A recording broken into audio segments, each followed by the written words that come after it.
The day I learned silence can set off alarms was the day my boss pretended I didn't exist. No org chart, no headshot, no seat at the all-hands where they clapped for people who renamed folders. Me? I was the scaffolding they built their victory slides on. The code, the logic, the checks that made our numbers more than pretty fonts. That was me. Jesse, filed 2 shells deep under a vendor agreement so boring it could sedate a rhino. I wasn't hired to play politics. I was hired to keep us honest. Our company, Varun Systems, had one promise to banks. We tie your lending criteria to real, auditable performance. No surprises. Sounds glamorous until you realize a single careless directive can turn that promise into a legal bonfire. That's why I embedded tripwires, tiny, boring, lawful things inside the platform's compliance spine. Not a bomb, a conscience. If someone yanked out a credential wrong, the system didn't explode. It documented. And it alerted the bank liaison who slept with one eye open. I did all of this from a wobbly kitchen table with a chipped mug and a plant the color of expensive regret, quietly, reliably. While other people chased titles, I chased clarity. I was fine being the ghost. Ghosts see everything. Enter Nolan, my new boss, a man who wore ambition like cologne.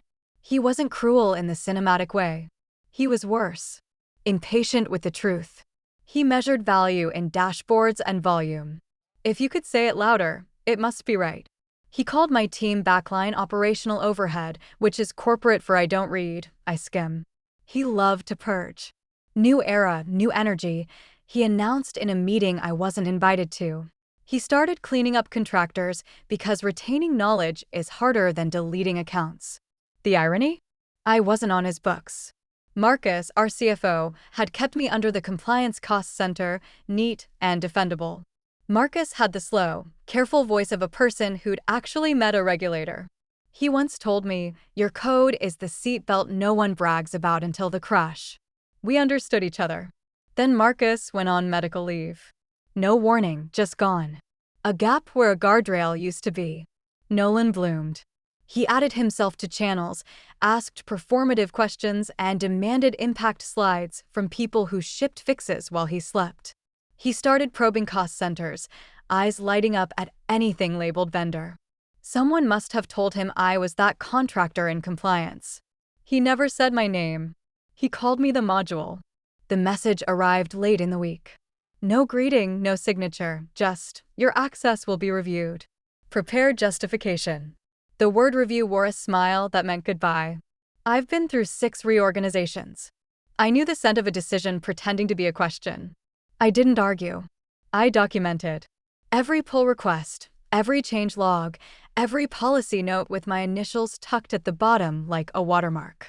Not dramatic. Just the paper trail people forget to respect until it's the only thing with a pulse. Then came the meeting. "You're done here," Nolan said, leaning back like the chair owed him money. "Delete all your codes and files from your laptop. They're company property." He slid a printed memo across the table, signed, dated, gleaming with overconfidence. He had the grin of a man who thought IT and truth were synonyms. I read it once. No raised voice. No lecture on Clause 12 regarding offboarding procedures and credential transfer. Just one sentence from me. "Do you mind putting that directive in writing with your signature?" He tapped the memo. "Already did." I folded it, slipped it into my bag, and nodded. He expected begging or tears. I gave him silence. Silence makes certain men hear themselves for the first time. Back at my kitchen table, the plant looked even more exhausted than I felt. I opened my terminal. I followed Nolan's instructions to the letter. I deleted my local repo. I removed my tools. I wiped cache docs. No secret copies, no backdoor zip files, no accidental backups. Because contrary to office folklore, integrity isn't a mood. It's a method. But here's what Nolan didn't understand. My laptop wasn't the system. The system was the system. And the system had a memory, identity flags, validation hooks, a credential anchor tied to offboarding protocol. None of it malicious. All of it approved by Marcus months earlier, precisely because real life gets messy and people get sloppy. When they do, the code is supposed to say, "Hold on. Show your work." An hour later, I closed the lid and poured tea that tasted like cardboard. A Slack window blinked on my phone. Friends who couldn't mention my name on company channels sent careful, sideways condolences. He called you legacy overhead, one wrote. Also, the metrics dashboard is acting weird. Probably nothing. Probably nothing is how a lot of preventable disasters introduce themselves. Somewhere inside our platform, a small light turned red. A deletion had been detected that didn't match the offboarding sequence. The credential anchor with my signature had vanished without paperwork, handoff logs, or revocation trail. It didn't throw sparks. It filed an affidavit. And somewhere else, a different light blinked at a bank portal run by a person who'd heard too many fairy tales from companies like ours. That portal didn't care about Nolan's memos. It cared about compliance chains. It saw a missing link where a link had been required. It did exactly what it had been told to do months ago. Pause. Escalate. Request assurance. I didn't touch a thing. I didn't need to. Nolan strutted into the boardroom like it was a stage he'd finally earned. Chest high, jaw set, memo ready. He had no idea the room had shifted 3 degrees colder. He didn't see Marcus' name pop up on the screen, the way legal's faces looked carved from stone. He didn't hear the phone call before the meeting started or how the air tightened after someone said, freeze. He only heard it when the CFO's voice, calm, surgical, cut through the carpeted quiet. Just got a call from the bank. Tell me exactly what you told her to do. I didn't answer right away. I didn't have to. I wasn't in that boardroom, but I could picture it. Nolan with his practiced smirk. The CFO with that quiet stare people develop from years of watching mistakes cost millions. A silence so heavy it makes people confess more than they intend. Meanwhile, I sat at my kitchen table, fingers curled around a chipped mug of tea gone cold. The message threads kept pinging. What happened? They said you're gone. Is that true? My friends typed with the caution of people who didn't want their messages discovered later. I didn't reply. Sometimes silence is more informative than words. What Nolan didn't know, and what I didn't have to tell him, was that Marcus had built the scaffolding with me. We didn't design it to be flashy. No one claps for compliance. We built it to be incorruptible. Every credential tied to the platform carried a history, an attribution chain, a trail that couldn't be erased without consequence. That memo Nolan signed? It was already a contradiction. He'd instructed me to delete all codes and files while still credentialed to a live compliance system, which meant the moment my credential performed an unauthorized deletion, the system would log it as an irregularity. And when irregularities touched compliance logic, the bank didn't ask nicely. They escalated automatically. I imagined Nolan answering the CFO with that fake confidence of his. She was just a contractor, he'd say. I asked her to remove her local files, standard practice. He probably didn't realize that words like just and contractor don't erase responsibility when you're on record. See, I've lived through enough reorganizations to know how this plays out. People think authority lives in memos and titles, but real authority lives in systems, in protocols, in the paper trails that don't care if your suit is tailored or your voice carries. Authority lives where accountability is baked in. And that's exactly where Nolan had decided to take a shortcut. I didn't gloat. Not then. Instead, I opened the secure drive Marcus and I had set up months earlier. A just-in-case vault. Inside, encrypted documentation, signed protocols, the kind of boring files no one thinks about until they're worth more than gold. My initials were there, stamped across diagrams, logic flows, approval notes. The system didn't just have my code. It had my fingerprint. That's when the first call came. Not to me, of course, but to one of my colleagues who liked to whisper. "They're asking about your credential flag," he said later, voice hushed as though someone could overhear through the phone. The bank flagged the deletion event. Legal's in a panic. I didn't say much, just listened, because I knew this wasn't about revenge. This was about trust. Banks don't extend millions in conditional credit lines without ironclad assurance. Our company's promise wasn't innovation or speed. It was integrity. And when you mess with integrity, you don't get second chances. By then, Nolan must have started sweating. Maybe he repeated his line about me being overhead. Maybe he tried to make it sound small, manageable. She was working on back-end stuff. Nothing critical. I could almost hear it, the way his voice would rise just slightly at the end. A tell he didn't know he had. But the CFO wasn't the type to be soothed by volume. He would have asked for logs. Legal would have pulled them up. And there it would be, clean and irrefutable. My credential ID, timestamp deletion, no corresponding offboarding record, no revocation ticket, no compliance officer approval, just Nolan's memo. I leaned back in my chair, staring at the plant I still hadn't watered in days. There's a kind of calm that comes when you know the system itself is speaking louder than you ever could. I didn't need to write a dramatic email or storm into an office. I'd already done my part months ago when I insisted the system needed those safeguards. The irony? Nolan thought firing me was erasing me. What he actually did was spotlight me. You can ignore a ghost when it's quiet. But when the ghost is written into the foundation of the building, erasing it makes the whole place shudder. Another message pinged. This one from a QA engineer who had always been too nervous to even make eye contact in meetings. He's trying to spin it, the message said. S said you over-engineered everything, but the CFO just asked if he personally authorized the deletion. He stammered. Everyone saw. I smiled then, but not with joy. More like recognition. I'd seen men like Nolan before. So sure words would make them legends. So blind to the fact that shortcuts always leave tracks. Tracks that compliance people like me are trained to follow.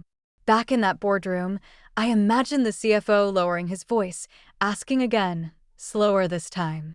Tell me exactly what you told her to do. And Nolan, cornered, repeating himself, not realizing every word was digging him deeper.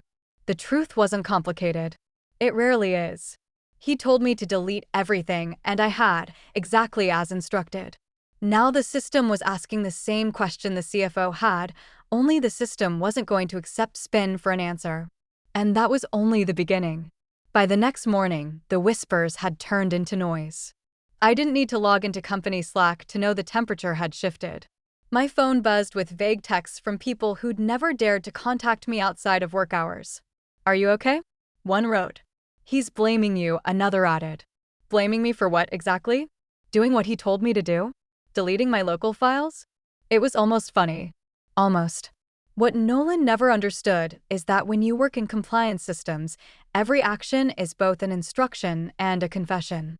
The system doesn't forget. It doesn't care about charisma or a chain of command. It cares about sequence, documentation, proof. That's why I had built it that way.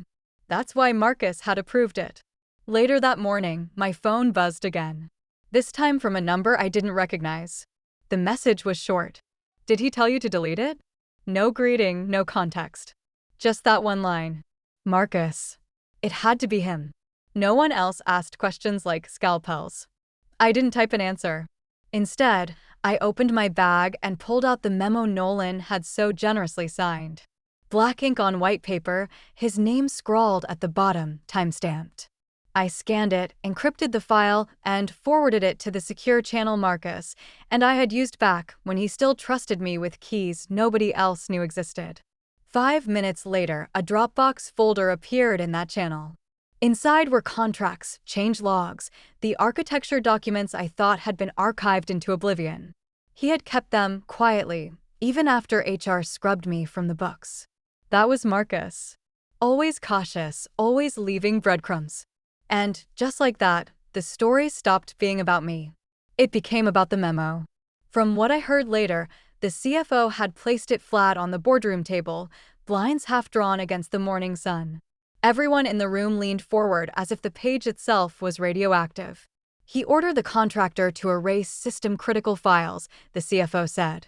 Not loud, not theatrical, just precise. While still credentialed, while still tied to our compliance trust chain. Nobody spoke. Then the compliance officer, a woman named Tara, who rarely raised her voice, said the only words that mattered. That's grounds for breach classification. The room went silent again. The kind of silence where people start to realize their careers may have just bent in the wrong direction. Meanwhile, Nolan was still doing what men like him always do when the walls start to creak. He postured. He told anyone who would listen that I was just a contractor, that my work wasn't mission critical. He repeated it so often it sounded like he was trying to hypnotize himself. But words don't erase logs. By midday, the bank had frozen the company's revolving credit line. Not revoked, not canceled, just frozen. Like a parent taking away the car keys after hearing a crash from the garage. $18.5 million locked until someone could prove the system still had integrity. I didn't need to gloat. I just brewed another cup of tea and watched the steam curl into nothing. What Nolan didn't know was that his memo was already doing the work for me. The moment he put pen to paper, he created evidence of his directive. Evidence that directly violated 3 clauses of the vendor agreement Marcus had filed years ago.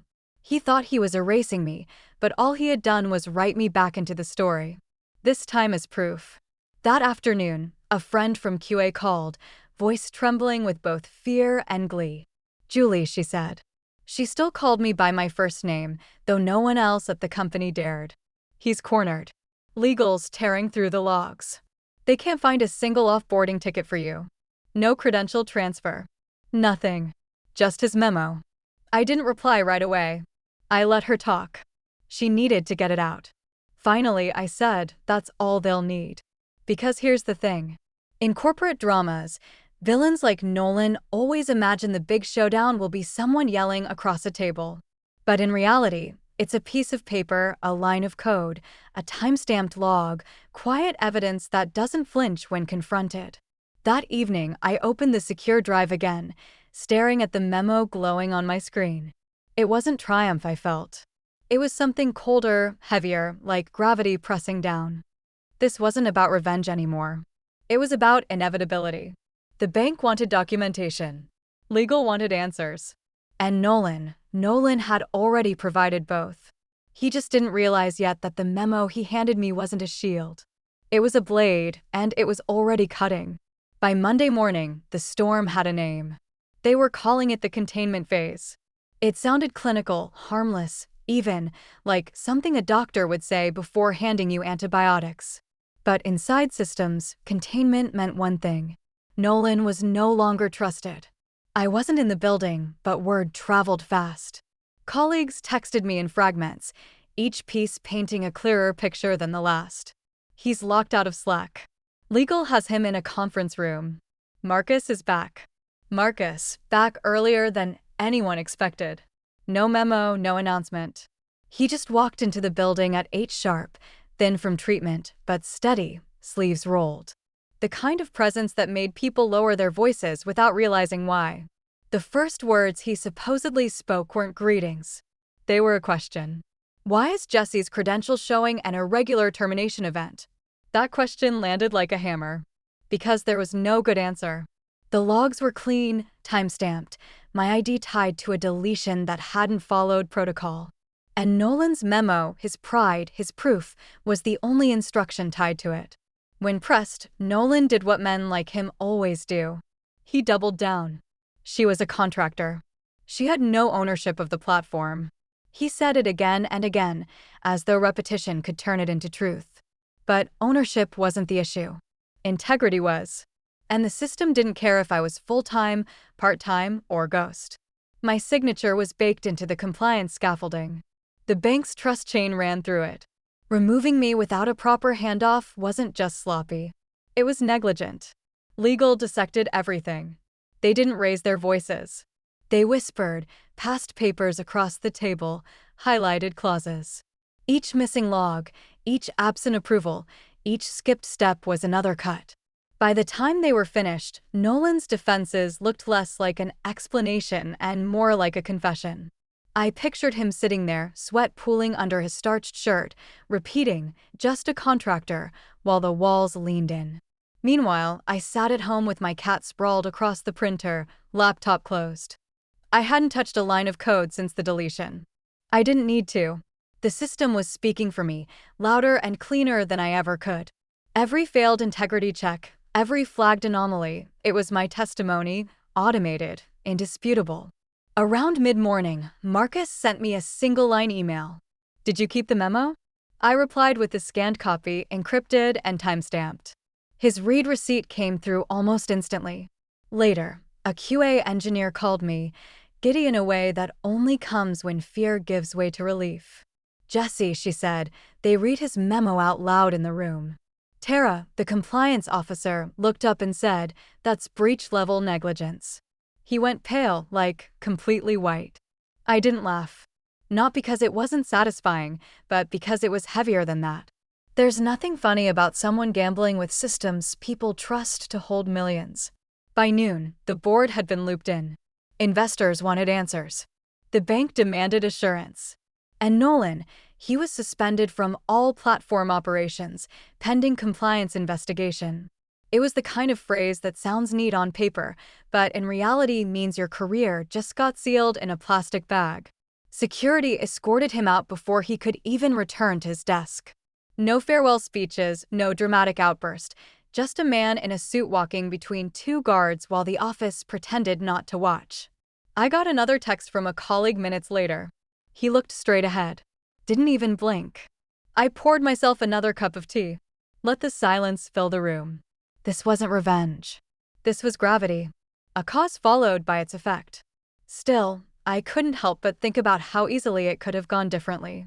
If Marcus hadn't come back early, if I hadn't scanned the memo, if the system hadn't been built to scream when tampered with, all those safeguards, the seatbelt no one brags about until the crash.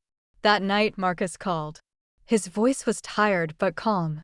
"The bank wants you to validate the system. One-time credential, just verification. Nothing more." I said only one word. "Understood."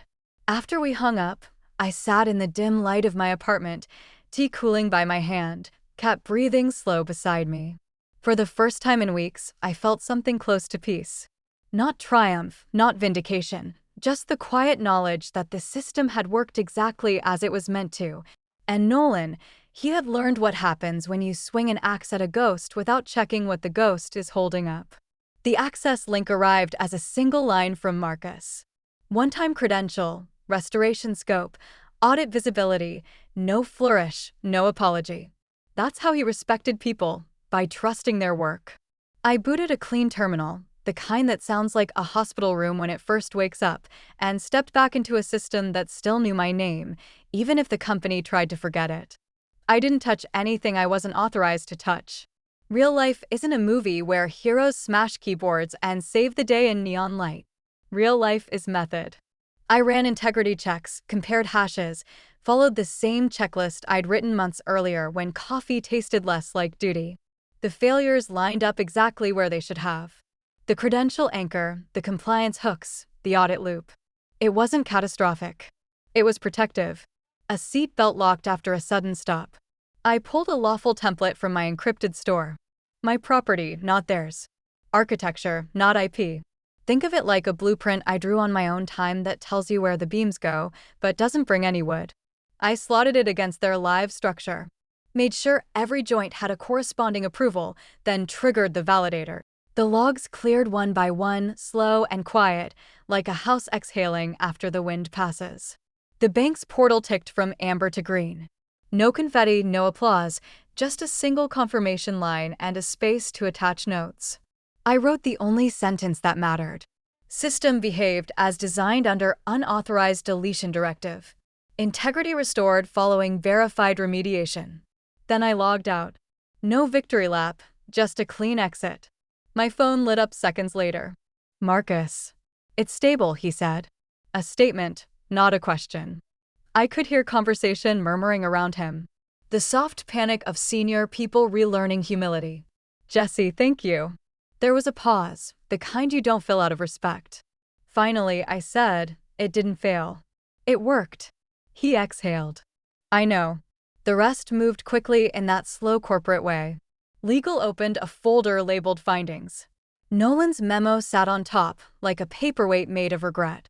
Words like negligence and policy breach appeared in emails that used to praise speed and boldness. The board chose language that sounded neutral but wasn't. The bank sent a polite, surgical note. "Assurance received. Monitoring continues." People asked if I wanted to come back full-time. A desk, a title, a headshot, a chair at the table. It sounded tempting for about 30 seconds. The promise of visibility after years as a ghost. Then I remembered the look on too many faces when they realized the system had a conscience. They didn't want me.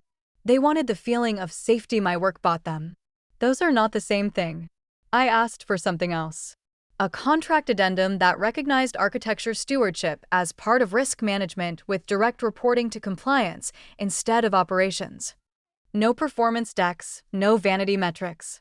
I wanted a line in legal English that said, essentially, when she says stop, we stop. If they wanted my name in the foundation, they needed to sign it into the building permit. Marcus read it. Legal marked it up. I marked it back. We settled on language that didn't make anyone a hero, just accountable. That's what grown-up systems ask for. Clarity, not worship. I never saw Nolan again. Word was he resigned to pursue new opportunities. People wrote soft messages about chapters closing and lessons learned. No one wrote the real thing. That the fastest way to break trust is to treat it like a speed bump. He'll land somewhere. Men like him always do, until they don't. What I remember most from those days isn't the bank or the freeze or the memo that bled. It's the messages from quietly good people. The engineer who said, "Your checklist saved my weekend." The analyst who whispered, "I thought I was crazy for wanting documentation." The junior dev who typed, "I learned more from your comments than from any training." They were the reason I built guardrails in the first place. Not to catch villains, but to keep ordinary people from being dragged into someone else's shortcut. If you're still watching, if you do work that rarely gets clapped for, listen. You don't need a cape. You need a paper trail. You need boundaries written in places where bluster can't erase them. You need to read what you're signing, and you need other people to read it, too. The drama ends up in boardrooms. The truth lives in logs. Marcus texted me a week later. "We're naming the validator after its function. Integrity Cascade. Your initials are in the spec." I stared at the message for a long second. Not because I needed the credit, but because names are how we keep stories straight when memory gets political. I replied with a thumbs up. The most emotional I allowed myself to be at work. That night, I sat at the same kitchen table, staring, haloing the mug, laptop shut for once. The plant looked less terminal. My cat snored like a tiny chainsaw. I felt something gentle. Call it relief or just the absence of dread. The company would spin, the board would message, the bank would monitor. Life would normalize into whatever companies call normal after a scare. As for me, I kept my terms simple. I would remain a contractor. I would keep my distance.